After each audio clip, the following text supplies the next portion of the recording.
Adam Ragusea's chocolate cake with Italian meringue. I've only tried a few chocolate cake recipes in my lifetime, but I can confidently say that this is probably the best one I'll ever try. As Adam said, This is a super moist, dense chocolate cake with my favorite homemade frosting, Italian meringue. and yeah, he's right, it's dense and moist. But today I'm making cupcakes out of this recipe and I'll show you how. Alright, so you start with a cup of milk in a pan. You bring it to a boil and add a cup and a half of Dutch cocoa powder. If you've not got Dutch cocoa powder, just add a teaspoon of baking soda to it. Anyways, you just whisk that up and let it all heat up for a minute, and don't let the bottom burn. By the way, this recipe makes 24 cupcakes. It can be scaled down, so if you want, just use half or less of these measurements. While that's blooming, cut up your chocolate. I'm using white and milk chocolate. Any of these alone would be good. Adam uses dark chocolate, but the cocoa powder makes it taste dark enough for me. Literally any amount would probably be good, but I love chocolate, so I used a lot. Now, back to the cocoa. I'm not even gonna lie to you, that looks a bit like poo. And probably tastes like poo. Not that I know what poo tastes like, just unsweetened cocoa tastes really bad. Never mind that. Add a cup and a half of brown sugar or the same amount of white sugar with a bit of molasses. Cup of any neutral oil, any of these, and 8 ounces or 230 grams of sour cream. Greek yogurt would also work well. Then 4 eggs. Make sure the pan's not hot as to not curdle the eggs, and then just a splash of vanilla. I honestly don't think that this is necessary since all the other flavors would overpower it, but I'm adding it anyway. Now you just whisk that up. Try to get rid of large clumps now because we haven't added in the flour yet. Overmixing the flour would make the cupcakes tough. Speaking of, add only a cup of flour. And then once that's combined, just add in the chocolate from earlier. Alright, boom, now we can fill the cupcake papers. Make sure you have these, otherwise you won't be able to get the cupcakes out.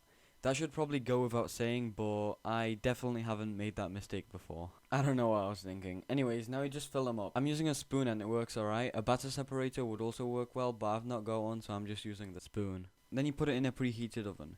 180 Celsius or 360 Fahrenheit for about 18 minutes or until a toothpick comes out relatively clean. Here it is after 10 minutes, definitely not done. 15 minutes, still a little wet. You want to take these out before the toothpick's fully clean because they'll continue cooking as they cool. Mine took like 18 to 21 minutes. Alright, now you give them 20 or so minutes to cool and then take them out. Then you just fill them up again, and while they're baking we can make the Italian meringue. You can make any other frosting if you want, but I'm using this to stay true to Adam's recipe. By the way, I only had enough for 11 here. I literally ate a whole cupcake's worth of batter. Please don't do that, you could get food poisoning, but the batter was pretty good. Now the meringue. I honestly forgot to record this part, but I just added half a cup of water, a cup of sugar, and a squeeze of corn syrup, and then put it on medium. Make 3/4 of this because I had some left over. While we wait for that, we can beat the eggs. I separated out 4 eggs, but you should use 3. And then I added a squeeze of lemon and a teaspoon of cornstarch, and beat until medium to stiff peaks. It should be firm like this. By the time that's done, the syrup should be looking like this.